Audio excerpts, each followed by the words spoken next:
देखो ये तो टेस्ट है तुम्हारा, है ना, जो कल का है ना, इन्हें टॉपिकों को तैयार कर गई हो।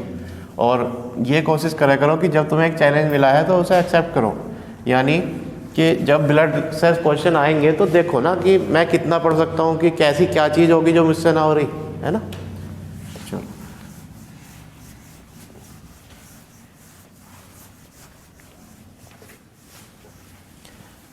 अब आज जो हमारा सब्जेक्ट शुरू है वो है इंडियन इकोनॉमी, है ना।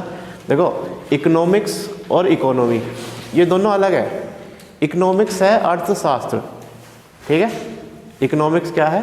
अर्थशास्त्र, जो यूनिवर्सिटी या जैसे तुम एमए करो तो एमए करोगे इकोनॉमिक्स से, तो इकोनॉमिक्स बड़ा है, ठीक है। और इकोनॉमिक्स के अंदर ही इकोनॉमी आती है, यानी तुम्हारे जो सिलेबस में है वो इकोनॉमिक्स नहीं है, ठीक है। यानी तुम्हें पूरा अर्थशास्त्र का अध्ययन नहीं करना है, यानी तुम एमए नहीं कर रहे हो। तुम्हारे सिलेबस में ज़्यादातर मिलता है इंडियन इकोनॉमी। क्या मिलता है? इंडियन इकोनॉमी, यानी अर्थव्यवस्था। क्या है? अर्थव्यवस्था एक व्यवस्था है, किसकी? अर्थ की, यानी पैसे की, है ना।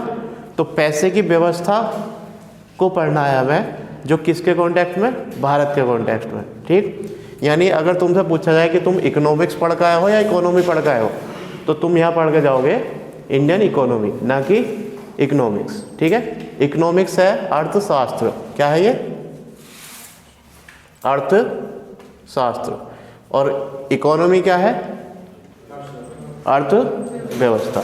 तो पहले तो यही क्लियर कर लो कि तुम्हें इकोनॉमिक्स नहीं पढ़ना, तुम्हें जो पढ़ना है वो क्या पढ़ना है? इंडियन इकोनॉमी पढ़नी है। क्या पढ़नी है? Indian economy. अब किसी भी सब्जेक्ट की शुरुआत का कोई इतिहास होता है ना। तो जैसे सबसे पहले तो हमें यही पता होना चाहिए कि इकोनॉमिक्स में, यानी इंडियन इकोनॉमी में हमें पढ़ना क्या क्या है। पहला पॉइंट तो यही होना चाहिए, क्यों भाई। अब जैसे अगर हम इसके सिलेबस की बात करें तो सिलेबस में इसके ज़्यादा चैप्टर तो नहीं है, लेकिन एक चैप्टर टाइम टेकिंग है।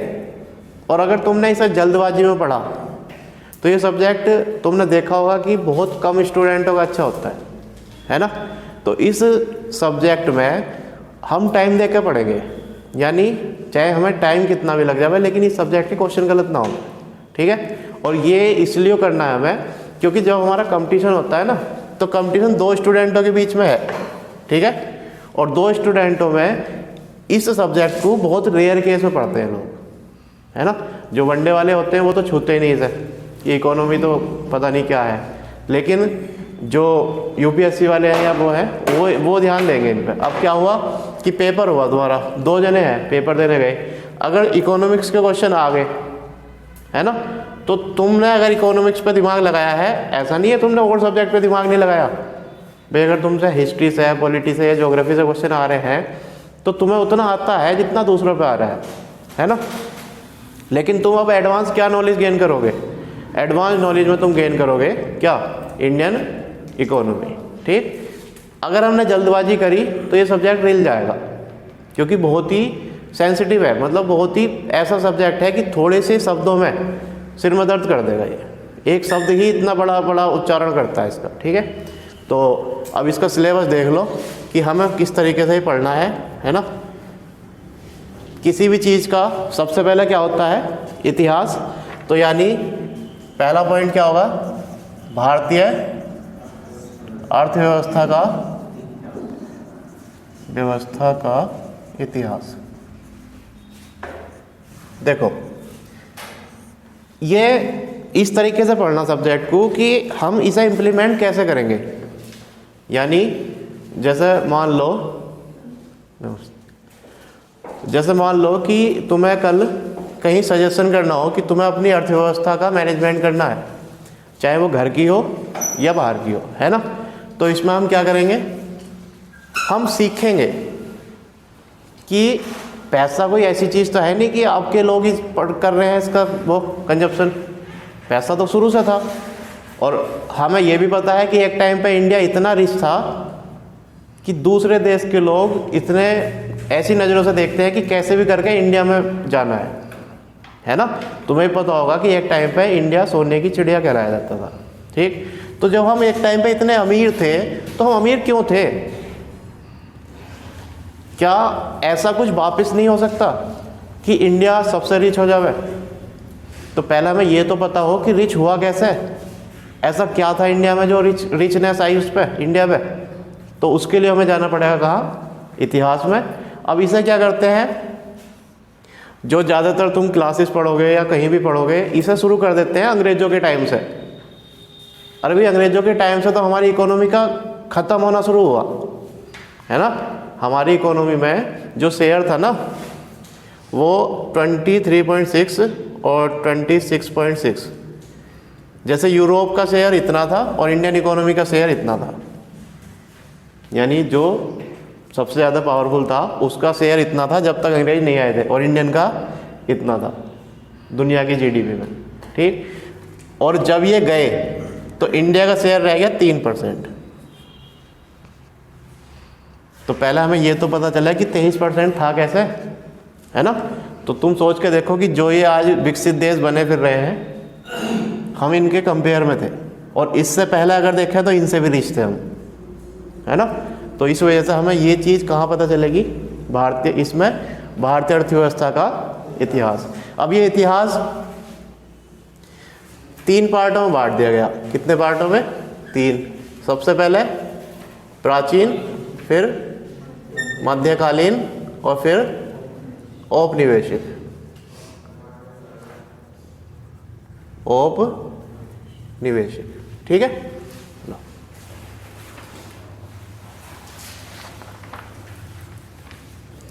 तो इसमें क्या करते हैं ना, जब तुम क्लासेस पढ़ोगे तो तुम्हें ये पढ़ाया जाएगा कि अंग्रेजों के टाइम से बता देंगे कि इस टाइम से जो है, क्योंकि जो औद्योगिक सिस्टम है या बैंकिंग सिस्टम है ये सब इनके पास से शुरू हुआ।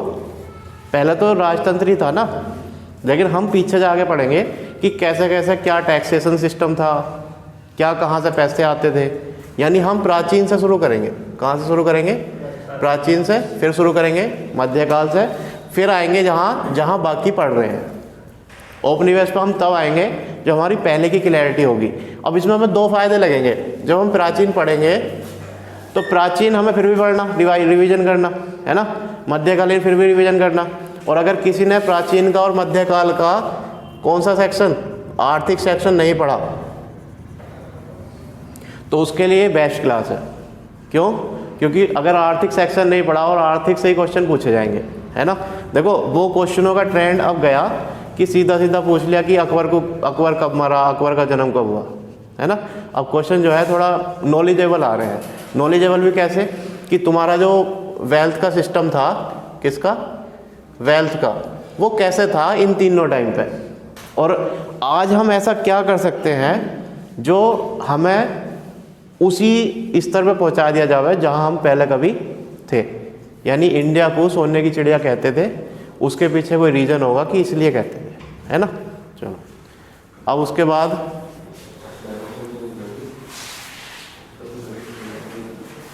अब पहला पॉइंट तो ये हो गया कि भाई तुम्हारा सिलेबस में पहला चैप्टर क्या है? भारतीय अर्थव्यवस्था का इतिहास। इसके बाद जो दूसरा चैप्टर शुरू होगा वो देखो इसमें क्या है? भारत में आर्थिक सुधार। भारत में आर्थिक सुधार। अब ये आर्थिक सुधार क्या है? आर्थिक सुधार का मतलब है ये यहाँ तक तो चलेगा इतिहास, ठीक है। और ये जो टाइम है ना आर्थिक सुधार का, ये है कब का? 1947 से 1992 के टाइम पे, है ना। हमारे यहाँ 91 में क्या हुआ था? एलपीजी रिफॉर्म हुए थे, है ना। ये एलपीजी रिफॉर्म जो है ये सुधार है, हमारी अर्थव्यवस्था में करा गया क्या है? एक सुधार है। तो इसके बाद हम ये पढ़ेंगे, क्योंकि ये किस टाइम की बात है भाई? औपनिवेशिक काल कब तक था? 1947 तक। 1947 के बाद क्या? भारत में आर्थिक सुधार। और इसमें ही क्या हुआ, पंचवर्षीय योजना, लेकिन उसका चैप्टर अलग है, उसे हम आर्थिक नियोजन कहते हैं। ठीक है, अपनी सीट ले लो। उसके बाद इसके बाद जो चैप्टर है वो है अर्थव्यवस्था का स्वरूप। अर्थव्यवस्था का स्वरूप। अब तुमने 3 तरीके की या 4 तरीके की अर्थव्यवस्था सुनी होंगी। देखो, जो देश होते हैं ना, विकसित, अविकसित, अल्प विकसित, वो अलग है। विकसित अविकसित होना डिपेंड करता है कि तुम्हारे पास 2 तरीके के संसाधन होते हैं, एक भौतिक संसाधन और एक मानव संसाधन।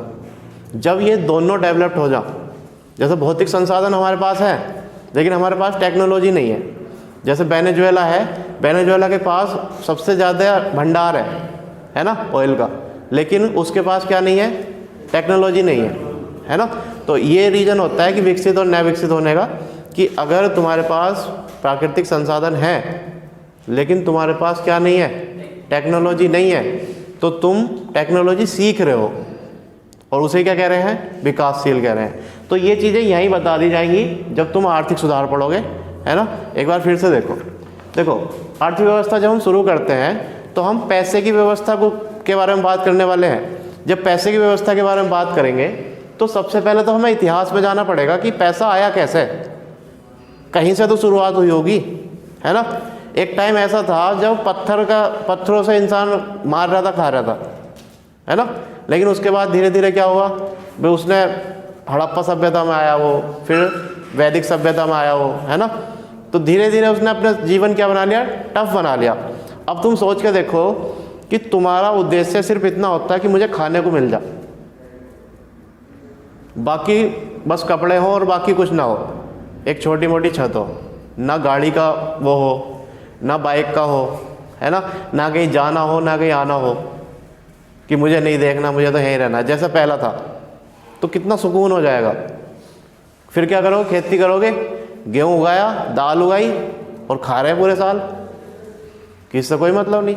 लेकिन ये लाइफ टफ क्यों हो गई, क्योंकि हम एक दौड़ में है, हमें किसी से ज़्यादा पैसा कमाना है और हमारा लास्ट में उद्देश्य है ही क्या, वो कैसे भी करके क्या मिला है, पैसा मिला है। तो पैसे का सिस्टम तो सीखो कि कैसे लोगों पे बहुत पैसा था वो गरीब हो गए, कैसे गरीब थे वो बहुत अमीर हो गए। और इंडिया में ऐसा क्या था कि पहले इतना अमीर था, अब इतना ऐसा हो गया, फिर गरीब हुआ, फिर अमीर होने लगा, फिर गरीब हुआ, अब विकासशील के उसमें है ना। तो ये सब चीज़ें समझनी तो पड़ेंगी ना। तो इस वजह से पहला हम पढ़ेंगे इतिहास, उसके बाद पढ़ेंगे हम आर्थिक सुधार जिसमें एलपीजी रिफॉर्म आ जाएंगे, उसके बाद हम पढ़ेंगे अर्थव्यवस्था का स्वरूप। ये अर्थव्यवस्था का स्वरूप जो है ये 4 प्रकार से होता है, जैसे बंद अर्थव्यवस्था, खुली अर्थव्यवस्था, साम्यवादी, पूंजीवादी, ये पढ़ी होंगी तुमने, है ना। और उसके बाद मिश्रित। ठीक है, ये अर्थव्यवस्थाओं के प्रकार हैं। तो हमें देखना पड़ेगा बंद है तो क्यों है। अब खुली अर्थव्यवस्था में और मिश्रित अर्थव्यवस्था में क्या अंतर है ना। और पूंजीवादी में और मिश्रित अर्थव्यवस्था में क्या दिक्कत है। ये शब्द हमें जब दिखते हैं ना तो हम क्वेश्चन छोड़ देते हैं कि अगर आगे ना साम्यवादी अर्थव्यवस्था, तो यही नहीं पता है क्या, है ना। तो ये एक चैप्टर के अकॉर्डिंग जब हम पढ़ेंगे ना, तो जैसे हम करते हैं ना, पहले 5वीं क्लास कर ली, फिर 6ठी कर ली, फिर 7वीं कर ली, वैसे ही सिलेबस को सेटल करा जाता है कि पहले तुम ये चीज़ पढ़ो, इससे कुछ सीखोगे, उसके बाद यहाँ सीखोगे और उसके बाद फिर यहाँ सीखोगे। जब तुम ये समझ लोगे कि इतनी प्रकार की अर्थव्यवस्थाएं होती हैं और इन अर्थव्यवस्थाओं में कैसे हम इन्हें डिफाइन करेंगे कि मिश्रित किसे कहेंगे, पूंजीवादी किसे कहेंगे, है ना। उसके बाद हम चलते हैं अगले चैप्टर पे, फिर हम समझ लेते हैं कि दुनिया में किस किस प्रकार से काम चल रहा है। ठीक है, अब उसके बाद 3 चैप्टर हो गए। चौथा चैप्टर देखो तुम्हारा क्या है, राष्ट्रीय आय। ये राष्ट्रीय आय में क्या आती है, जीडीपी, जीएनपी, एनएनपी, है ना, जीएनपी। ठीक है, तो ये जो आती है ना जीडीपी, है ना, ये सब इसमें ही है। यानी हमारे देश का पैसा अगर कैलकुलेट करा जा कि हम पे कितने रुपए हैं भारत पे, है ना, तो वो किसके तहत कर लेते हैं हम, जीडीपी के।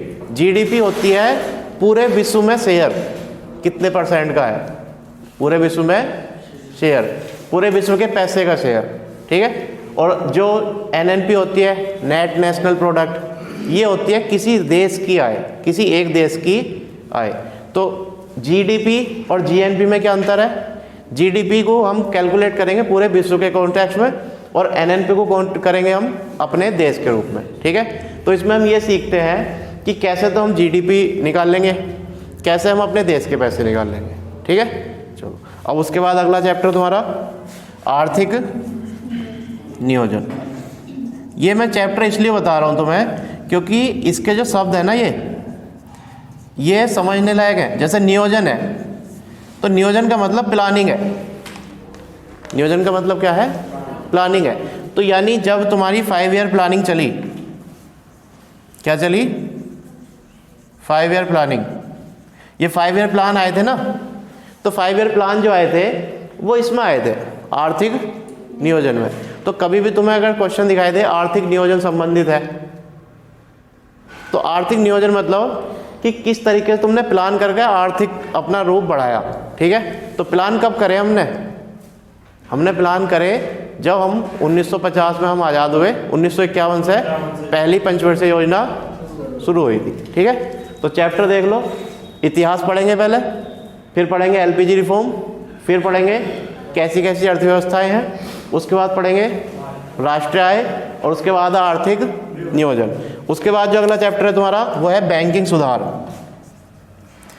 बैंकिंग सुधार, ये बैंकिंग सुधार जो है ना, ये इसलिए इम्पोर्टेंट है क्योंकि तुमने ये क्वेश्चन कई बार देखे होंगे कि हर बार दुखी करते हैं। राष्ट्रीयकरण हो गया, आरबीआई का राष्ट्रीयकरण हो गया, इस बैंक का राष्ट्रीयकरण हो गया, मुद्रा का मूल्यन हो गया, है ना, बैंक में ये सुधार कर देगी। बैंकिंग सुधार से संबंधित कमेटी कौन सी है ना, कि ये इस कमेटी ने बैंक में सुधारों के लिए क्या रिकमेंडेशन करी। तो ये बैंक से संबंधित सुधार होने वाले हैं, वो पूरे के पूरे चैप्टर में इसमें आ जाती है।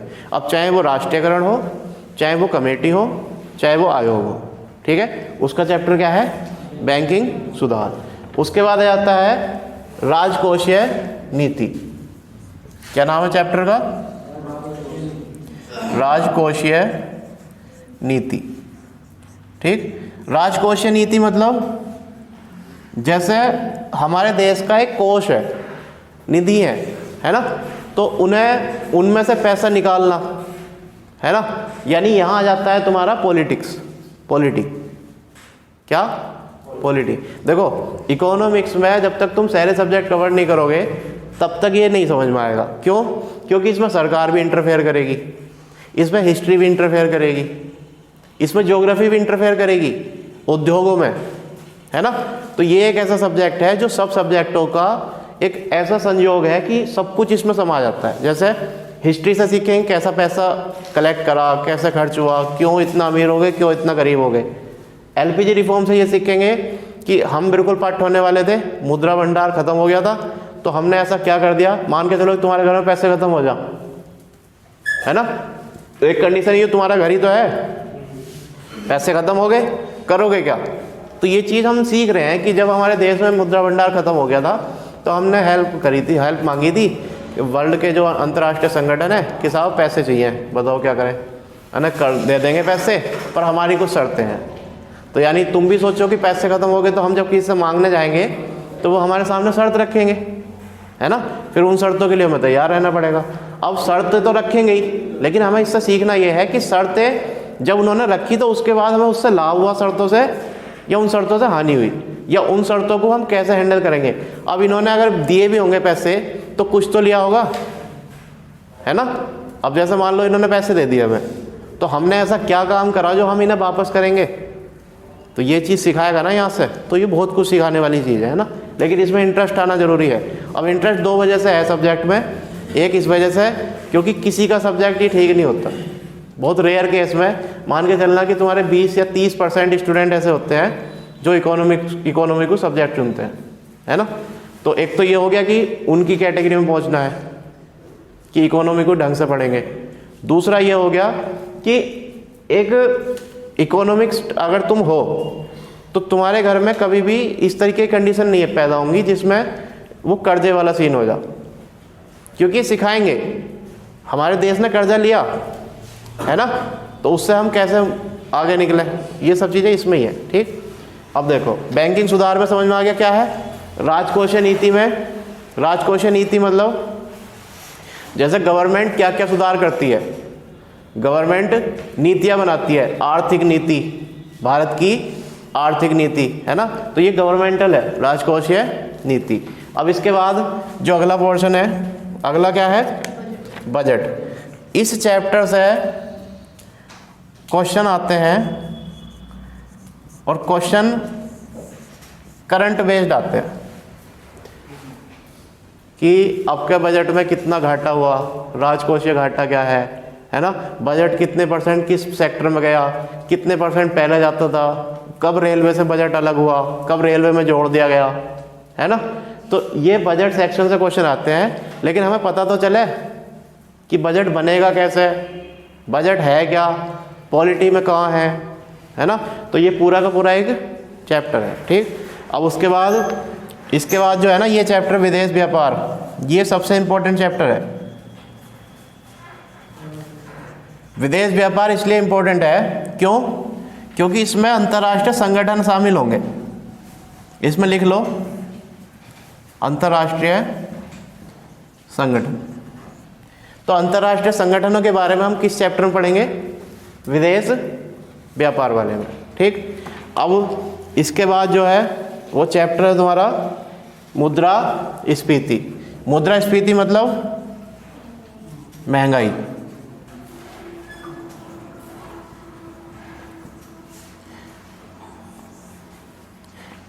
जैसे मनी फ्लो है ना, मुद्रा प्रवाह, विनिमय दर, ये सब चीज़ें जो है ना ये यहीं आ जाएंगी महंगाई में। अब तुम्हारे सामने क्या सिचुएशन कंट्रोल है, जैसे तुम सब कह दे जावे तुम नरेंद्र मोदी हो, प्रधानमंत्री हो देश के, है ना, और तुम कह रहे हो कि साहब महंगाई बहुत हो रही है, घटिए जरा इसे। तो कुछ तो पता हो कि क्या करने से महंगाई घटेगी, बताओ। तुम्हारे सामने एक क्वेश्चन है कि तुम्हें महंगाई घटानी है, तो क्या जवाब है, किस चीज़ में सुधार करोगे तुम?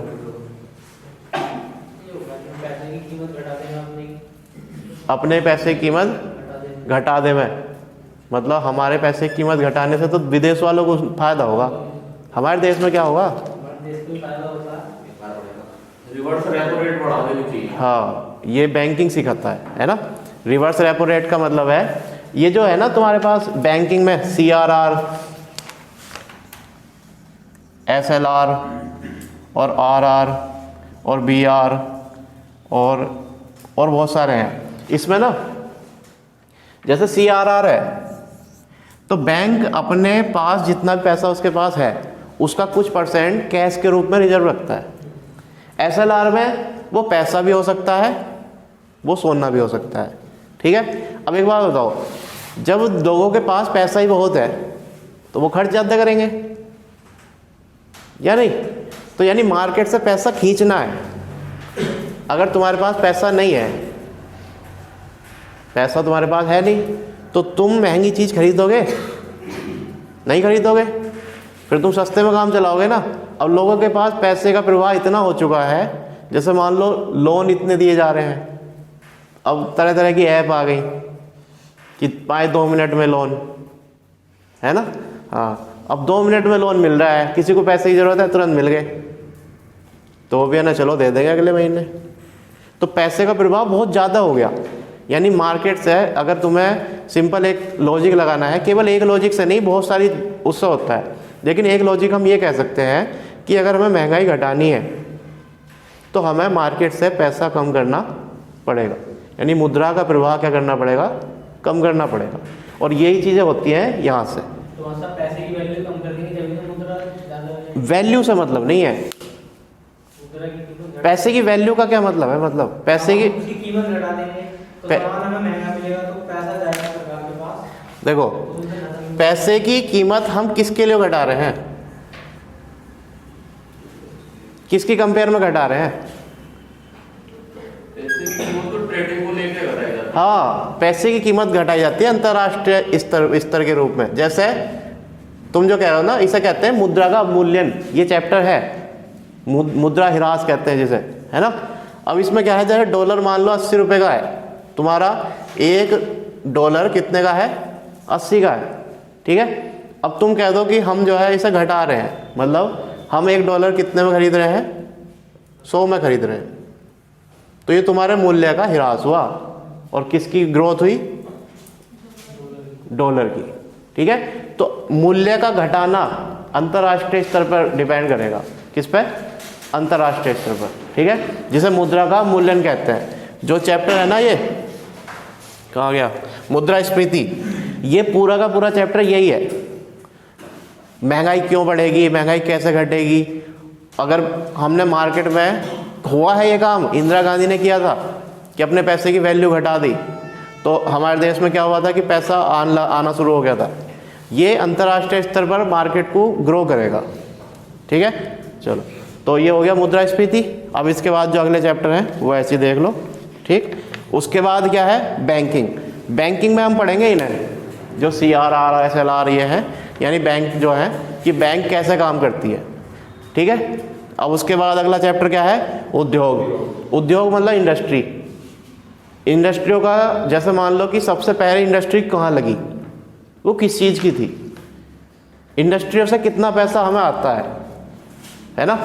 और जब इस लेवल की इकोनॉमिक्स में तुम काम करोगे कि पूरे देश में इंडस्ट्रियों से कितना पैसा जा रहा है, तो इसे, किसी भी सब्जेक्ट को अच्छा करने के लिए ज़रूरी है उसे इंटरेस्टिंग बनाना, समझ गए। अगर तुम्हें उसमें इंटरेस्ट नहीं आ रहा तो कोई नहीं पढ़ा सकता तुम्हें।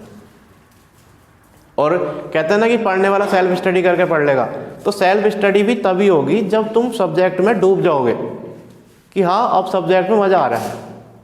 लेकिन अगर ऊपर ऊपर से तैयारी करोगे ना, तो वही ऐसे वाले हैं, जैसे मान लो वैकेंसी आएंगी तो घर से निकलेंगे, अरे चलो पढ़ने चल रहे हैं, और फिर बाद में आके बड़े वो करके दिखाएंगे, अरे हम जो है इस वजह से रह गए। सच्चाई सबको पता है कि तुम रहे क्यों हो, या नहीं। उस दिन समझ में नहीं आती बात जिस दिन हमें मेहनत करनी है, उस दिन समझ में आती है जिस दिन हम फेल हो जाते हैं, समझ रहे हो। अब जैसे वैकेंसी आ रही है, तो वैकेंसी के बाद आंसू मत दिखाना, मैं रह गया, मैंने तो बड़ी मेहनत करी थी। घंटा मेहनत करी थी तुमने, बताओ कितनी मेहनत करी तुमने। तुमसे टारगेटेड टेस्ट में नंबर नहीं आ रहे, तुम्हें टॉपिक दिए गए कि कल को ब्लड सर्कुलेशन का टेस्ट है, ब्लड सर्कुलेशन नहीं पढ़ा जा रहा तुमसे, वेन डायग्राम नहीं पढ़ा जा रहा तुमसे, और फिर उस दिन क्या कहेंगे कि मैं पढ़ा बहुत था। तो पढ़ने वाले का तो हमें पता है ना, क्यों, वो तो हमें पता है ना, क्यों कि तुम यहाँ आते हो और यहाँ आके टेस्ट दोगे मतलब किसी चैप्टर के बारे में बात करोगे, और उसमें अगर नंबर आ रहे हैं तो भी तुम चैप्टर सही से पढ़ के आ रहे हो, और नंबर नहीं आ रहे तो इसका सीधा सा मतलब ये है कि तुम्हारा वो चैप्टर वीक है, तुमने या तो आनाकानी करी है या तुमने वो पढ़ा नहीं है, ठीक। तो ये इस तरीके से तुम्हारा सिलेबस है इसमें। उद्योग के बाद क्या है, कृषि, कृषि के बाद सेवाएं, फिर शेयर बाजार, फिर भारत में कर। तो जो GST वगैरह है ना, तो क्या है ना कि GST तो अभी आया, कब, 17 में आया। GST कब आया, 2017। तो क्या GST से पहले टैक्सेशन नहीं था, बहुत सारे टैक्स थे, है ना। और क्या 2017 से पहले GDP नहीं थी। तो ऐसा क्या GST ने हमें नुकसान करा है, GST से हमें फ़ायदा हुआ है, यानी GST में ऐसा क्या रिफॉर्म करा है जो आगे बढ़िया चला ये, या GST में ऐसी क्या कमियां रह रही हैं जो पिछले टैक्सों में सही चल रहा था काम। तो ये सीखेंगे तो जब हम एक चैप्टर पर काम करेंगे। तो भारत में क्या है, कर, भारत में कर, फिर क्या है, भारतीय वित्त बाजार, ये फाइनेंशियल है, जो फाइनेंस कंपनी है ना, फाइनेंस मतलब जो लोन दे रही है ये, तो इनका भी पूरा मार्केट है, लोन कंपनियों का भी क्या है, पूरा मार्केट है। केवल बैंक के ही लोन नहीं देती, जैसे बजाज है, तो बजाज की कोई बैंक थोड़ी है, लेकिन बजाज क्या करती है, लोन देती है। तुम्हारा जब वो बनता है, मतलब वहाँ से कभी तुम बाइक किस्तों पे लेते हो तो तुम्हें बजाज की तरफ से मैसेज आते हैं या बैंक की तरफ से आते हैं, बजाज की तरफ से आते हैं ना। तो वो पूरी की पूरी एक मार्केट है, जैसे इसमें लिख रहा है ना भारतीय वित्त बाजार। हाँ, तो ये वित्त यानी फाइनेंशियल, ठीक है, इंडियन फाइनेंशियल मार्केट। फिर क्या है, गरीबी और बेरोजगारी, ये लास्ट कट हो गई है, ठीक है। तो इस तरीके से तुम्हारा सिलेबस पूरा हो जाएगा, ये है ना। और इसमें ना अगर तुम चैप्टर छोड़ोगे तो दिक्कत हो जाएगी। क्यों? क्योंकि ये क्लास इतनी ऐसी है कि एक बार की मिस्टेक से ही, मतलब 1-2-4 दिन की क्लास छोड़ के देख लियो, तुम्हारा ये सिर से ऊपर जाएगी, ठीक है। तो इसका क्लास का छूटना मतलब मान के चलना खतरा है, ठीक। अब जो तुम्हारा चैप्टर आज का पहला चैप्टर है वो सबसे ऊपर लिख रहा है भारतीय अर्थव्यवस्था का इतिहास, ठीक है।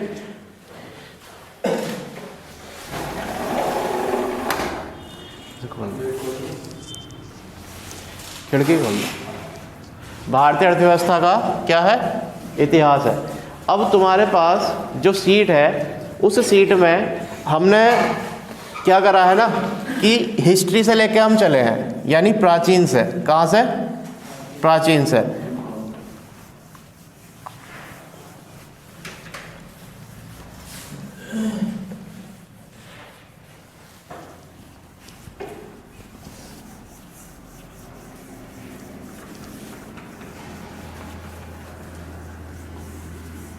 सीट है सबके पास, हमारे पास ना है, हैं?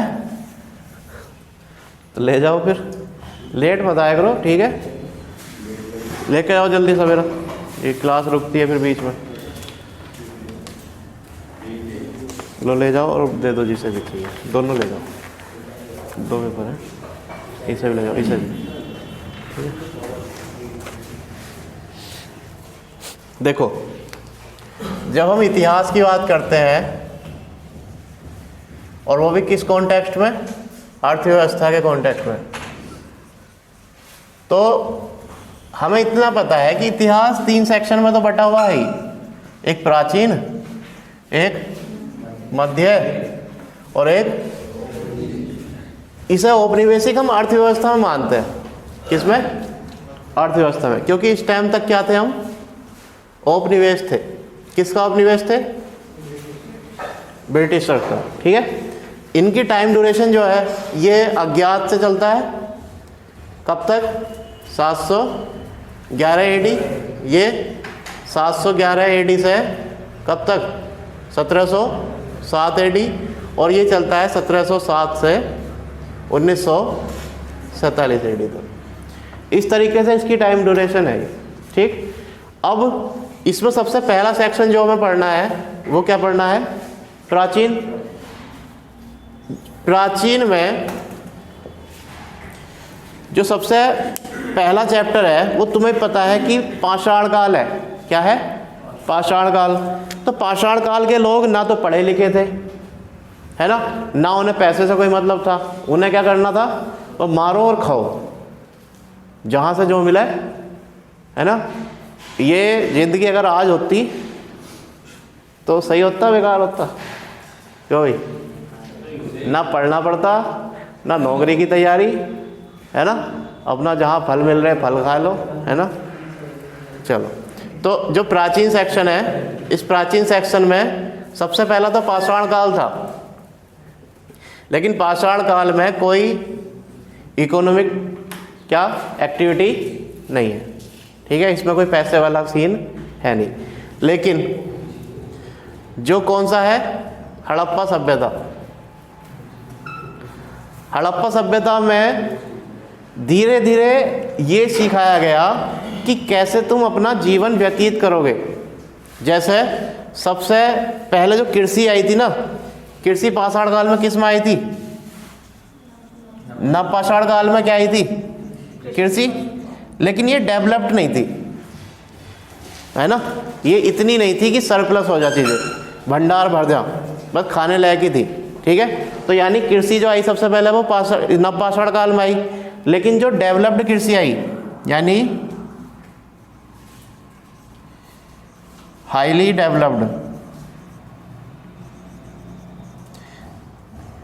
हाईली डेवलप्ड मतलब यानी बहुत ही विकसित कृषि।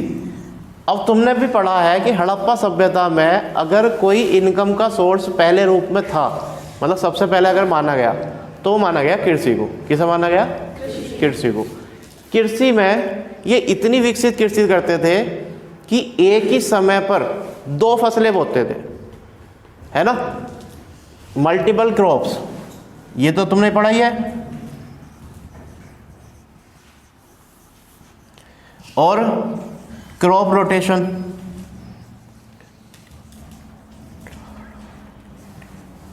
क्रॉप रोटेशन मतलब जैसे तुम भी करते हो ना कि गन्ना बो दिया, गन्ने के बाद गेहूं बो दिए, फिर गन्ना बो दिया, तो ये रोटेशन ही तो है, चक्री तो है एक तरीके का।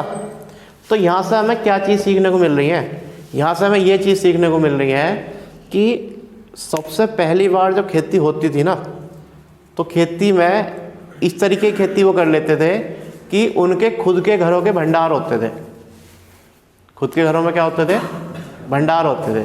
वो दूसरों को तो बेचते ही थे, बेचने के अलावा खुद के पास भी इकट्ठा रखते थे। और मल्टीपल क्रॉप, एक ही खेत में 2 खेती, एक ही खेत में 2 फसल, ये पढ़ा है तुमने? हाँ, एक ही खेत में 2 फसल। और क्रॉप रोटेशन यानी कब की बात है ये बताओ? हड़प्पा सभ्यता। हड़प्पा सभ्यता कब, टाइम क्या है इसका? 2350 से 1750। ये कार्बन डेटिंग है ना? हाँ, तो इस टाइम की बात है। और ये बीसी है, ईसा पूर्व, यानी 2000 साल तो ये, और 3000 साल और पहले, यानी 5000 साल पहले ऐसा हो रहा था कि लोग मल्टीपल क्रॉप उगा रहे थे और क्रॉप रोटेशन कर रहे थे। हड़प्पा सभ्यता में एक क्वेश्चन पूछा गया है कि इनकी मेन फसल क्या थी, मतलब सबसे ज़्यादा किस पे जोर देते थे? तो सबसे ज़्यादा जोर देते थे जौ पे। हड़प्पा सभ्यता की मुख्य फसल जौ थी। हड़प्पा सभ्यता की मुख्य फसल क्या थी? जौ। इसे बर्ली कहते हैं इंग्लिश में, है ना। उसके अलावा, जौ के अलावा ये और भी चीज़ें उगाते थे, जैसे तुम्हारी सीट में लिखा हुआ है, देखो क्या क्या है। चावल भी उगाते हैं, गेहूं भी उगा रहे हैं, और मटर भी उगा रहे हैं, और चना। चने को इंग्लिश में क्या कहते हैं? ग्राम, है ना। क्या कहते हैं? ग्राम। तो यानी हमें यहाँ से ज़्यादा चीज़ें तो नहीं सीखनी, यानी बस इतना सीखना है कि हड़प्पा सभ्यता के लोग अपना जीवन कैसे चला रहे थे। अरे भाई, सबसे पहले उनका दिमाग लगाया खेती पे हमने। तो खेती में भी क्या खेती कर रहे थे? मुख्य खेती थी उनकी जौ। क्या खेती थी? जौ। जौ के अलावा और भी चीज़ें उगा रहे थे, जैसे गेहूँ भी उगा रहे थे, चावल भी उगा रहे थे, चना भी था, मटर भी थी, और भी थे, कपास भी सुना है तुमने, है ना। लेकिन हमने यहाँ से क्या सीखा कि जैसे हम एक खेत में 2 फसल बो देते हैं ना, कि बाजरे में जई, है ना, बरसीन में लेटा, लेटा कहते सरसों, है ना। तो ये मल्टीपल क्रॉप, ये ऐसा नहीं कि तुमने नई चीज़ कर दी कोई, ये आज से 5000 साल पहले भी होती थी। ठीक है, तो ये हिस्ट्री का एक सेक्शन है जिसमें हम देखते हैं कि वो किस तरीके से अपना जीवन पार्जन करते थे। ठीक है, तो कृषि हो गया। अब कृषि सेक्शन के अलावा उनका दूसरा सेक्शन है कला और शिल्प, आर्ट एंड क्राफ्ट। क्या है? Art and craft. Art and craft मतलब जैसे एक तो हो गया चलो खेती कर आए, दूसरा खेती करने के अलावा कुछ ऐसे काम करो जिससे इनकम हो। जैसे कुछ होंगे कि घड़े बना लेंगे, है ना, कुछ होंगे कि मनके बना देंगे, ठीक, कुछ ने चूड़ी बनानी शुरू कर दी। तो ये देखो कि 5000 साल पहले लोग चूड़ी बेच रहे थे। 5000 साल पहले लोग चूड़ियाँ बेचते थे। काली बंगा का मतलब क्या है? काले रंग की चूड़ियाँ। ठीक है, तो ये एक इकोनॉमिक रूप दिखाता है कि 5000 साल पहले लोग खेती तो कर ही रहे थे, और खेती भी ऐसी जो सरप्लस थी। भंडार गृह मिले हैं, यानी भंडार भरे हुए हैं, और बाकी ट्रेड भी हो रहा है। ठीक, तो इसमें तुम्हारी सीट में देखो, लोहे को छोड़कर हड़प्पा सभ्यता में अगर कुछ नहीं देखा गया तो वो क्या नहीं देखा गया? लोहा नहीं देखा गया। ठीक है, क्या नहीं देखा गया? लोहा नहीं देखा गया। अब इसके कई रीजन हो सकते हैं, भौगोलिक रीजन भी हो सकता है। भौगोलिक रीजन जैसे कि जो इंडिया का इधर वाला पोर्शन है, कौन से पोर्शन में है हड़प्पा सभ्यता? नॉर्थ वेस्ट में, नॉर्थ वेस्ट में है ना हड़प्पा सभ्यता।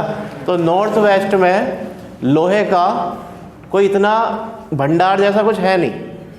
लेकिन अगर हम देखें किधर की तरफ, नॉर्थ ईस्ट की तरफ देखें अगर हम, नॉर्थ ईस्ट मतलब वो वाला नहीं जो वो नॉर्थ ईस्ट है, उससे पहले ही जो झारखंड है, छत्तीसगढ़ है, बिहार है, यहाँ क्या है?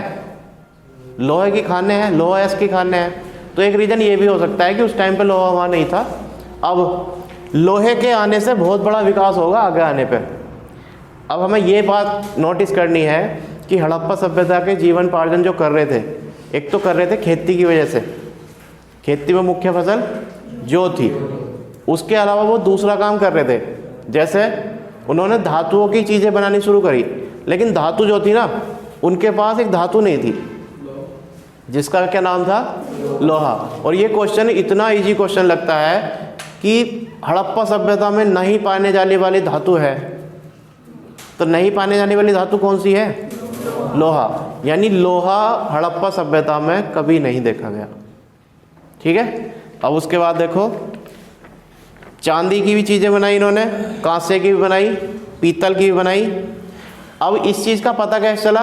तो वहाँ से ये चीज़ें मिली है। लेकिन कुछ जगह ऐसी थी जहाँ बहुत बड़ी बड़ी फैक्ट्रियाँ मिली, जैसे चानुदड़ो था। क्या था? चानुदड़ो। ये चानुदड़ो कहाँ है? पाकिस्तान के सिंध प्रांत में। लिख लो इसे, चानुदड़ो कहाँ है? पाकिस्तान के सिंध प्रांत में है ये। ठीक, चानुदड़ो कहाँ है? पाकिस्तान के सिंध प्रांत में। यहाँ से क्या मिला? मनके का कारखाना, यानी प्रोमनेंट। क्या? प्रोमनेंट। ठीक है, मनके का कारखाना यानी मोती वगैरह बनते थे यहाँ। ठीक, अब तुम सोच के देखो कि जो लोग, ऐसा नहीं है वो लिटरेट नहीं थे, ऐसा उन्होंने लिखा पढ़ा भी है, लेकिन इतने नहीं होंगे जितने कि हम हैं। जैसे हमारे पास मोबाइल है, हमारे पास टेक्नोलॉजी है, क्या हमारे पास सब कुछ है ना। लेकिन वो लोग भी तो थे जो बिजनेस कर रहे थे। एक तरीके का बिजनेस है भाई, मन के कोई खाने के थोड़े होंगे, खरीदो और पहनो, लोग आएंगे खरीदेंगे और पहनेंगे। और इस टाइम पे खरीदना बेचना पैसों से नहीं होता था, वस्तुओं से होता था। वस्तु दो और वस्तु वापस लो। लेकिन अब वस्तु के बदले वस्तु नहीं मिलती है ना। गाँवों में भी पहले क्या होता था, गेहूं के बदले ले लेते थे। लेकिन अगर कोई गेहूं से लेन लगा ना तो उसकी मजाक बना देंगे कि बता इसने गेहूं बेच कर सामान लिया है ना। चाहे कोई दिक्कत नहीं उसमें, लेकिन जो दो चार होंगे वहाँ खड़े हुए अरे देखे गेहूं बेच के सामान ले रहे हैं, है ना, मामला खतरे में है। ठीक है, लेकिन वो क्या है, वस्तु विनिमय है ना। और गांव में भी अब मना कर देते हैं ना कि गेहूं के बदले नहीं देंगे, भाई पैसे दो। लेकिन वो सही था हिसाब, किसान के लिए वो सबसे सही था। क्यों? क्योंकि किसान ना बैंक जा रहा है ना बाहर से पैसा आ रहा है उस पर, अपना गेहूँ रखे हैं और कितनी वस्तु खरीद लो फिर गेहूँ के बदले, ना बेचना ना कुछ। तो चीज़ें धीरे धीरे डिलीट हो रही हैं। लेकिन अगर हम पीछे जाके देखें तो वस्तु विनिमय एक बहुत सही साधन था। ठीक है, बहुत आसानी थी इन चीज़ों में, है ना। अब जैसे मान लो कि तुम्हें कोई चीज़ खरीदनी है, फ़ोन ही खरीदना है, तो तुम पे कह दो कि बिलो 5 फ़ोन ये रहे और तुम हमें एक सही सा फ़ोन दे दो, तो ये भी तो ठीक है। अब वो 5 के 5 ना बिक रहे हैं, वो कूड़े में पड़े हैं, और उन्हें लेना आया है कोई तो वो कहेगा 40 रुपये दूंगा। मोबाइल की प्लेट जो बिक रही है अंदर की, अगर कोई ख़राब मोबाइल है तो उसकी प्लेट 40 रुपये की बिक रही है, बताओ है। और वो ख़रीदा गया था 11,000 रुपये का, है ना। तो ये चीज़ें क्यों हो रही हैं इस तरीके की, है ना, मूल्य इतना वो हो गया, इसका दिक्कत हो गई। चलो, तो हमने हड़प्पा सभ्यता से ये सीखा कि खेती भी करी तो हाईली डेवलप्ड करी, है ना, मन के बनाए, उसकी फैक्ट्री लगाई, ठीक। तो ये इकोनॉमिक इसका सेक्शन है। अब इसमें आ जाता है व्यापार। तो हमने दो चीज़ पढ़ी, एक पढ़ा हड़प्पा सभ्यता की कृषि, एक पढ़ा हड़प्पा सभ्यता का जो आर्ट एंड क्राफ्ट है। आर्ट एंड क्राफ्ट मतलब जो वो बना लेते थे, ठीक है, हाथों से। तो हाथों से हमने क्या चीज़ देखी, मनके का कारखाना, और इसमें एक और लिख रहा है सुक्कर, ये स्टोन है, स्टोन कटिंग का एक कारखाना था। यहाँ क्या होता था, पत्थर काटा जाता था। पत्थर क्या करते थे, काटते थे, है ना। ये सुक्कर है, ये गुजरात में पड़ता है, ठीक है। कहीं कहीं ये पाकिस्तान में मिलेगा तुम्हें लिखा हुआ, है ना, तो इसे देख लेना। चलो, अब उसके बाद इधर आ जाता है व्यापार। क्या है, व्यापार। व्यापार में ऊपर लिख रहा है दिलमन बहरीन और माकन मकरान। ये दोनों बंदरगाह हैं हड़प्पा सभ्यता के टाइम के। दोनों क्या है, हड़प्पा सभ्यता के समय के बंदरगाह। तो अगर क्वेश्चन आया कि दिलमन और माकन क्या है, तो ये जब हड़प्पा सभ्यता थी ना, उस टाइम के दोनों क्या है, ये पोर्ट है। यानी तुम देखो 5000 साल पहले पोर्ट थे, है ना। तो ये चीज़ें हमें सिखा रही हैं कि चीज़ें अगर डेवलप्ड नहीं भी हैं तो भी व्यापार हुआ। लेकिन अब सब कुछ है तो और व्यापार तगड़ा हो रहा है ना। तो ऐसा नहीं है कि अगर तुम पेट्रोल तुम्हारे पास नहीं है तो जीवन खत्म हो जाएगा, है ना। ये चीज़ें सोचने लायक है ना कि जब पेट्रोल नहीं था तो क्या चीज़ें नहीं हो रही थी। तो नाव से करते होंगे। हाँ, नाव से करते थे, क्योंकि हमने ज़रूरतें बहुत बढ़ा ली। हमने ज़रूरतें इतनी बढ़ा ली कि हमें साइकिल चलानी नहीं है ना। जो पहले इंसान 100 150 सुना होगा 120 साल जी गया, 100 साल जी गया, अब 70 की उम्र में अगर कोई काम करने लगा ना तो पहले तो उसे यही कह के मार देंगे, तो बुढ़ापे में काम करवा रहा है बेचारे से, है ना। और शर्म नहीं आ रही इसके बाल को, है ना। यही तो बात है।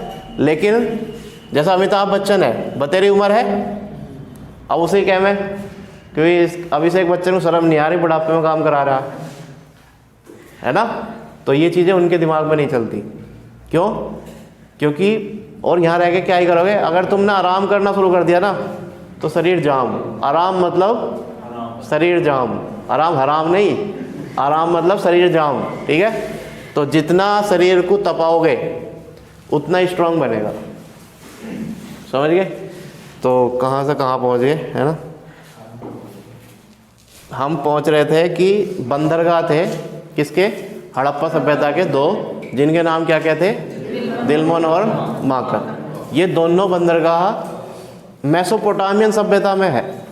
किस सभ्यता में है, मेसोपोटामिया की सभ्यता के हैं, ठीक है। और वहाँ का एक शासक था खुरसान, ठीक है। वो हड़प्पा सभ्यता का है, इतिहास का है कि कौन शासक था, क्या कर रहा था वो। हमें तो ये समझना है ना कि क्या पोर्ट पहले भी थे, कभी पहले थे। सबसे पहला पोर्ट जो माना जाएगा वो हड़प्पा सभ्यता का माना जाएगा। और हड़प्पा सभ्यता में जो पोर्ट माना गया, हड़प्पा सभ्यता का तो लोथल था, लेकिन उसके बाद वो बाहर विदेश में कहाँ जाते थे, विदेश में कहाँ जा रहे थे, मेसोपोटामियन सभ्यता में। और मेसोपोटामियन सभ्यता कहाँ, दिलमन और माकन, है ना। और ये दोनों जो मेसोपोटामियन सभ्यता है ये कहाँ थी, एक मिस्र की सभ्यता थी और एक मेसोपोटामियन सभ्यता थी, है ना। तो मिस्र की सभ्यता किस नदी पर, नील नदी पर, मिस्र की, हाँ नील नदी पर। और मेसोपोटामियन दजला फरात नदी पर, है ना।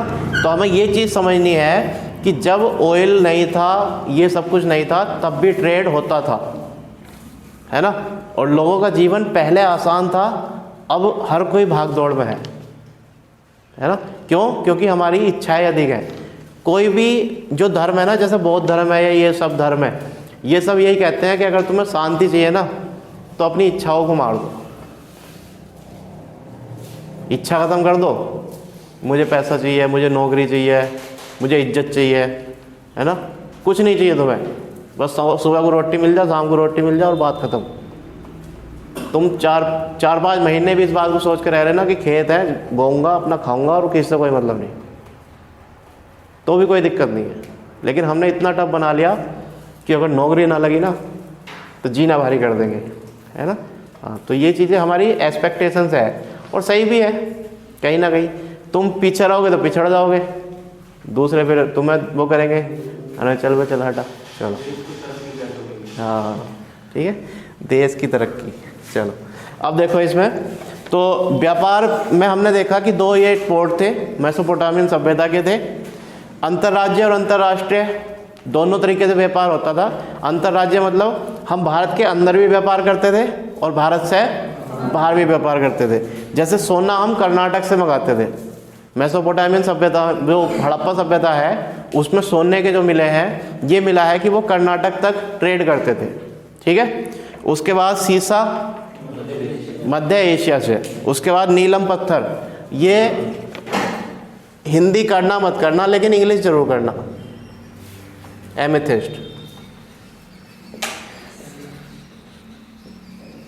एमेथिस्ट स्टोन, ठीक है। ये आया है कि एमेथिस्ट जो है वो किससे संबंधित है, तो ये नीलम पत्थर है और ये कहाँ से मंगाया जाता था, महाराष्ट्र से, ठीक है। नीलम पत्थर मतलब कि पत्थर होगा लेकिन वो कलरफुल होगा। जैसे तुमने सुना होगा रूबीज, है ना, रूबी तो हीरे का सुनते हैं कि उसका एक वो है, लेकिन एक पत्थर जो हीरा नहीं है लेकिन वो हीरे के जैसा दिख रहा है, लेकिन उसका रंग कैसा है, नीला है, ठीक है। तो वो क्या है, नीलम पत्थर या एमेथिस्ट, और ये कहाँ मिल रहा है, महाराष्ट्र में। उसके बाद तांबा है। तांबा खेतड़ी खान कहाँ है, ये इसे लिख लो, खेतड़ी खान कहाँ है, राजस्थान। ये लाजवर्धमणि है, लख लाजवर्धमणि, ये अफगानिस्तान में बदख्शां में। और लख लाजवर्धमणि को कहते हैं लेपिस लेजिली या ब्लू स्टोन। इंग्लिश में क्या कह रहे हैं इसे, लेपिस लेजिली, ठीक है। अब वैदिक सभ्यता में देख लो क्या है, वैदिक सभ्यता। तो अगर तुमसे कोई पूछने लगा कि भाई तुम्हें इतिहास का पता है, बताइए पैसे का क्या सिस्टम था, तो तुम बताओगे कि देखो भाई सबसे पहले पाषाण काल था। पाषाण काल में तो पत्थर थे, वो मार रहे थे, खा रहे थे, उन्हें कोई मतलब था नहीं किससे। लेकिन जो डेवलप्ड हुई कम्युनिटी वो हुई हड़प्पा सभ्यता में, है ना। हड़प्पा सभ्यता जो सभ्यता थी वो नगरीय थी, यानी उसमें शहर थे। वो इतने विकसित हो गए थे कि उनके पास खाने के भंडार थे, गेहूं के भंडार, जौ के भंडार, फसलों के भंडार। और वो इतने विकसित थे कि उनके पास नाव भी मिली, पोर्टों से ट्रेड भी कर रहे हैं वो, है ना। और वो सोना भी खरीद रहे हैं, और सोना पैसों से नहीं था, सोने के बदले या तो अनाज दो, है ना, वस्तु दो। तो जैसे अब है सोना, तो सोना मिल जाएगा वस्तु के बदले, बताओ, है ना। हाँ मिल जाएगा कि लो भी लो, मेरी ज़मीन के कागज़ है ये, है ना, पहुँचो तुम, कितना सोना लोगे, चलो ठीक है। तो कुल मिला के हड़प्पा सभ्यता से ये सिखाया हमें कि बिना ऑयल के, बिना टेक्नोलॉजी के भी ट्रेड होता था और विदेशों से होता था। और ये साक्ष्य क्या है, दिलमुन और माकन पोर्ट है ना, ये बताते हैं कि वहाँ से क्या करते थे, ट्रेड करते थे, ठीक। अब उसके बाद इसमें जब हम वैदिक सभ्यता पढ़ते हैं ना, तो वैदिक सभ्यता 2 सेक्शन में बटा हुआ है। वैदिक सभ्यता कितने सेक्शन में, 2 सेक्शन में, यानी एक तो है ऋग्वैदिक और एक है उत्तर वैदिक, ठीक है। एक मिनट,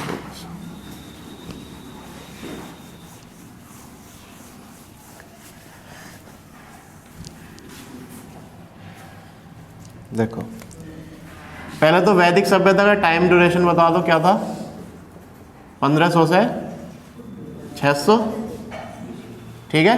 अब इसमें 2 सेक्शन थे, एक था ऋग्वैदिक और एक उत्तर वैदिक। ये ऋग्वैदिक वाले बहुत ही सिंपल आदमी थे, मतलब कबीलों में रहते थे, है ना, बहुत ही मतलब एक तरीके से अविकसित कह सकते हैं, है ना, कि इन्हें जो है बहुत ज़्यादा मतलब कपड़े पहन रहे हैं तो बहुत नॉर्मली पहन रहे हैं, है ना। ऋग्वैदिक काल में अगर हम हमें तो इकोनॉमिक्स पढ़नी है, कोई हिस्ट्री थोड़ी पढ़नी है ना। ऐसा पढ़ने को तो जिन्हें क्या क्या है ऋग्वैदिक काल में कि भाई इसमें वेद आए, इसमें वर्ण व्यवस्था आई, इसमें दुनिया भर के पुरुष सूक्त है, उसमें सोमरस है ना। तो ये चीज़ थोड़ी पढ़नी है हमें तो ये देखना है कि ऋग्वैदिक काल में पैसे का सिस्टम क्या था। ठीक, तो ऋग्वैदिक काल में इम्पोर्टेंट था पशुपालन। क्या था? पशुपालन।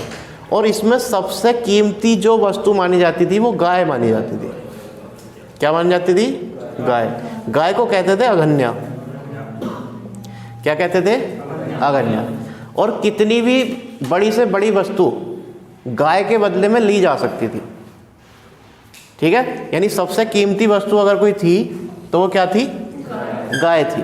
ठीक, अब तुम्हारी सीट में देखो लिख भी रहा।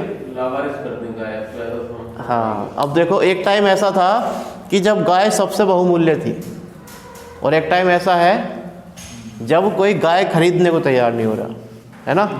हाँ, तो ये सब चीज़ें डिमांड एंड सप्लाई है ना, कि भाई जैसे जो चीज़ तुम्हें दुखी करना शुरू कर देगी तुम उससे दूर हो जाओगे, है ना। और जो चीज़ तुम्हें सुकून देगी। अब बात यह है ना कि बीमारियां भी तो हमारी वजह से ही हैं। क्यों? वही जो पशु बीमार हो रहे हैं, कोई हम ऐसा थोड़ी है कि हमने कुछ नहीं करा, गुनहगार तो हम भी हैं, है ना। कोराजिन लगाओ, फटेरा लगाओ और फिर उन्हें गायों को खवाओ, तो वो कहीं को तो निकलेंगे कोराजिन फटेरा, या नहीं? तो कहीं ना कहीं गुनहगार उसके हम ही हैं, क्योंकि हम अपनी ज़रूरतें पूरा करने के लिए किसकी बलि चढ़ा रहे हैं? जानवरों की। ठीक है, और ये मान के चलना कि एक टाइम ऐसा होगा कि सबसे महंगी चीज़ अगर होगी तो वो ऑर्गेनिक खेती होगी। क्यों? क्योंकि ऑर्गेनिक खेती करना इम्पॉसिबल जैसा है। ऐसा नहीं है कि ऑर्गेनिक खेती बड़ी आसान से हो जाएगी। तुम ऑर्गेनिक खेती का मतलब है कि तुम बिना दवाई के कोई चीज़ उगाओगे। तुम बिना दवाई के उगा ही नहीं सकते। क्यों? क्योंकि हमने जो हमारी अर्थ है, हमारी जो मिट्टी है, उसकी जो उर्वरा क्षमता है, शक्ति है, वो ख़त्म सी कर ली, है ना। और जहाँ वो है वो मज़े कर रहे हैं। जैसे मणिपुर है या कोई है इधर सिक्किम है, वो पूरा क्या है? ऑर्गेनिक फार्मिंग कर रहा है, और उसका ऑर्गेनिक फार्मिंग का टैग लगता है कि ये ऑर्गेनिक है। और वो जैसे सेब 50 का है ना, तो वो सीधा 100 का बिक रहा है ना। तो हाँ, बहुत महंगी चीज़ बिक रही है, यानी वापस एक बार फिर यहीं जाएंगे, है ना। जब चीज़ें ख़त्म होनी शुरू हो जाएंगी ना, अभी गाय निपट रही हैं, है ना। हाँ, किसी दिन अगर तुम्हारे अंदर भी ये चीज़ें शुरू हो गई ना कि लम्फी आ जा मनुष्य मानवों में, है ना, तो फिर तुम भी सुधरोगे कि भाई हाँ चल ही रहे हैं। हाँ चलो, हाँ ठीक है। तो यानी कहीं ना कहीं ये चीज़ सिखाती है कि एक टाइम पे जो वस्तु सबसे कीमती थी, है ना, उसके बाद एक टाइम पे उसकी कीमत क्या हो गई? ख़त्म हो गई, है ना। तो ये भी चीज़ सीखनी है कि कीमती थी तो कैसे थी। इसके बदले कोई भी बहुमूल्य चीज़ खरीदी जा सकती थी गाय के, और जिसके पास सबसे ज़्यादा गाय होती थी उसे सरदार बनाया जाता था, कबीले का सरदार। यानी अगर हम देखेंगे कि ऋग्वैदिक सभ्यता कैसी सभ्यता थी, तो ये ग्रामीण सभ्यता थी। लोग कैसे रहते थे? कबीलों में रहते थे। ठीक है, अब इसके बाद देखो, जो हल है, कहीं भी ऋग्वेद में या किसी वेद में हल नहीं मिला लिखा हुआ। तो ऋग्वैदिक काल में अगर देखें तो उसे लागन कहा गया। क्या कहा गया? लागन। तो लागन क्या था? हल था।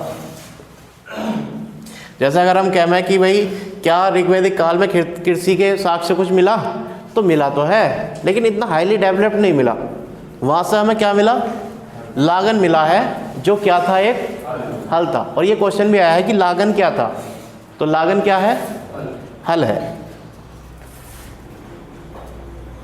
ठीक है, अब उसके बाद जो निष्क है ना, निष्क, ये निष्क गले का हार होता था, कीमती हार, कीमती हार। और आगे चल के ये सिक्का बन जाएगा। निष्क क्या हो जाएगा? एक सिक्का बन जाएगा। लेकिन शुरू में क्या है? ये एक हार है। ठीक, यानी पहले निष्क किसे कहा जाएगा, कीमती हार को, लेकिन आगे चल के कहीं कहीं मिलेगा क्या, निष्क किसे कहते हैं, सिक्के को कहते हैं। ठीक, अब उसके बाद उत्तर वैदिक काल में कृषि है। पहली बार लोहे का प्रयोग जो हुआ, अब इनका टाइम पीरियड बटा, जैसे ये है 1500 से 1000, लेकिन ये कितना है 1000 से 600। AC AD है BC है, BC है ना, बिफोर क्रिस्ट। चलो, अब इसमें लाइफ आसान है, ना इन्हें व्यापार से कोई मतलब, ना विदेश में जा रहे हैं, ये विदेशों से व्यापार नहीं कर रहे ऋग्वैदिक लोग के, ऋग्वैदिक वाले। ये बस क्या कर रहे हैं, गाय पाल रहे हैं और बस, है ना। ठीक, लेकिन उत्तर वैदिक काल में जैसे ही लोहा आया वैसे काम शुरू, और यहाँ से इतना कुछ बदल गया उत्तर वैदिक काल से कि वंश आए, वंशों के बाद युद्ध हुए, युद्धों के बाद मारकाट शुरू, है ना। और आज तक इस, जब तक लोहा नहीं था तब तक कोई दिक्कत नहीं आ रही थी, है ना। अब लोहे ने फ़ायदा तो कर ही करा, लेकिन लोहे के क्या हुए होंगे, नुकसान भी हुए होंगे। नुकसान, हम फ़ायदे में नुकसान ढूंढ रहे हैं। कैसे कि अगर किसी चीज़ का फ़ायदा है तो उसका नुकसान क्या है। लोहे का फ़ायदा तो हो गया कि टेक्नोलॉजी आ गई, भी हल बढ़िया हो गया, सब कुछ ठीक हो गया, लेकिन नुकसान क्या हुआ कि हमने वो लाइफ छोड़ दी जिसमें सुकून था, है ना। हाँ, चलो, तो कुल मिला के अब ये क्या है, लोहे पर आ जाएंगी बात। देखो, विभिन्न फसल है, जैसे ब्रीही लिख रहा है ना, ब्रीही, तो यहाँ तक पशुपालन था, लेकिन इसमें क्या आ जाएगी, कृषि आ जाएगी। उत्तर वैदिक काल में क्या थी, कृषि। ब्रीही किसे कहते थे, चावल को, तो ब्रीही के नीचे लिखो चावल, ब्रीही के नीचे क्या लिखेंगे, चावल। ब्रीही क्या था, चावल। गोरधूम क्या था, गेहूं। सरसप, सरसों। माश, मास, उड़द, मास था उड़द। और नीचे लिख रहा ना उर्दर, क्या था, अनाज मापने का, अनाज मापने का एक पात्र, अनाज मापने का एक पात्र।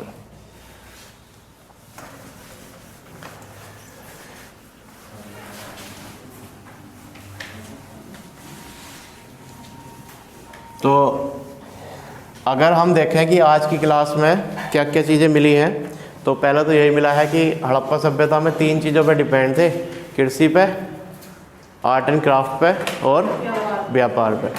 कृषि के साक्ष्य में हमने देखा कि उनके पास भंडार तक थे, सबसे मुख्य फसल थी उनके पास जौ, वो उगाए बाकी चीज़ें भी रहे थे, लेकिन जौ उनकी क्या थी, मेन क्रॉप थी, यानी बर्ली उसे कहते हैं ना। अब उसके बाद हमने देखा कि वो आर्ट एंड क्राफ्ट कर रहे थे, यानी मनके बना रहे थे, चूड़ी बना रहे थे, है ना, और हार भी बनाते होंगे। तो इस तरीके से वो चीज़ें बेच के अपना काम कर रहे थे। ठीक है। तीसरा हमने देखा कि वो व्यापार भी कर रहे थे। व्यापार का तुम्हें कैसे पता चला व्यापार कर रहे थे नहीं कर रहे थे, तो हमने देखा कि वहाँ पोर्ट थे, जैसे दिलमुन और माकन।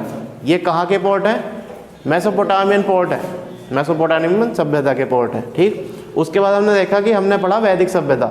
वैदिक सभ्यता 2 सेगमेंट में थी, एक थी ऋग्वैदिक सभ्यता और एक थी उत्तर वैदिक। ऋग्वैदिक सभ्यता का लाइफ आसान थी, उसमें पशुपालन था, और अगर कोई चीज़ इंपॉर्टेंट थी तो वो थी गाय। ठीक। लेकिन उत्तर वैदिक काल में क्या हुआ, लोहा आ गया, है ना। तो लोहे की अगर उत्पत्ति मानी जाए तो कब मानेंगे, 1000 BC में। ठीक है। और इसे ही कहते हैं लोह युग। और इसी टाइम पे था महापाषाण काल। महापाषाण यानी बड़े बड़े पत्थरों का यूज कब शुरू हुआ, तो वो लोह युग में हुआ। तो कभी भी क्वेश्चन आता है ना कि महापाषाण काल किससे संबंधित है, तो महापाषाण काल संबंधित है लोह युग से। किससे, लोह युग से। ठीक। अब जब हम वैदिक सभ्यता पढ़ रहे हैं तो एक में पशुपालन है, इंपॉर्टेंट गाय है, हल को क्या कह दिया था, लागन कह दिया था, है ना। लेकिन उसके अलावा एक शब्द और था, निष्क। निष्क क्या था? कीमती हार था। लेकिन उत्तर वैदिक काल में सब कुछ बदला। जैसे उन्होंने कृषि शुरू कर दी। कृषि में क्या? जैसे ब्रीही चावल, गोधूम गेहूँ, सरसप सरसों और माश उड़द। और इन्हें सबको मापने के लिए एक बर्तन होता था, यानी पात्र होता था, जिसे क्या कहते थे? उर्दर कहते थे। अब इसके बाद जो शुरू होगा तुम्हारा, शुरू होगा राजाओं वाला सेक्शन, है ना, कि राजा महाराजाओं। यहाँ से आगे की इकोनॉमी हमारे लिए बहुत इंपॉर्टेंट है। क्यों? क्योंकि एक राजतंत्र की इकोनॉमी कैसे चलती है ये हमें सीखना है। कि जब राजा महाराजा होते थे तो कैसे तो वो पैसा लेते थे, भाई ऐसे ही होते होंगे जैसे इस टाइम प्रधानमंत्री, वैसे ही उस टाइम राजा। और इतना बड़ा ही देश है जितना अब है, तो उस टाइम पे कैसे टैक्स जा रहा था, उस टाइम पे प्रजा क्या कर रही थी। ठीक है, तो ये चीज़ हम इंटरेस्ट लेके पढ़ेंगे कि हाँ भाई क्या चीज़ थी।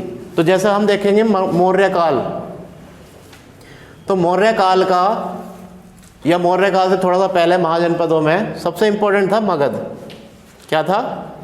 मगध। ये मगध इंपॉर्टेंट होने के पीछे रीजन था, और वो रीजन था इसकी लोकेशन। क्या थी?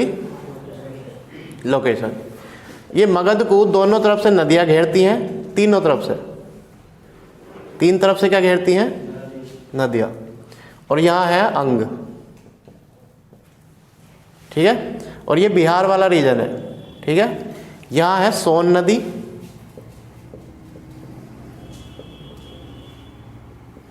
और ये है गंगा नदी। ठीक है, और ये है सोन नदी के इधर, बताओ कौन सी? केन नहीं, केन तो इधर है। सोन नदी के इधर बेतवा किसकी है? ट्रिब्यूटरी, ट्रिब्यूटरी है यमुना की है वो, है ना। ये है कोसी। कोसी है या कोई सी और है, यानी हमें तो ये समझना है ना, इसे देख लेंगे क्या है ये, है ना। लेकिन हमें ये समझना है कि सोन नदी और गंगा नदी और कोसी है या जो भी है, इनके बीच में मगध था, और नीचे से थी विंध्याचल पर्वतमाला। क्या थी? विंध्याचल। यानी इसकी लोकेशन इतनी इंपॉर्टेंट है कि इस पर चारों तरफ से कोई अटैक नहीं कर पाएगा। क्यों?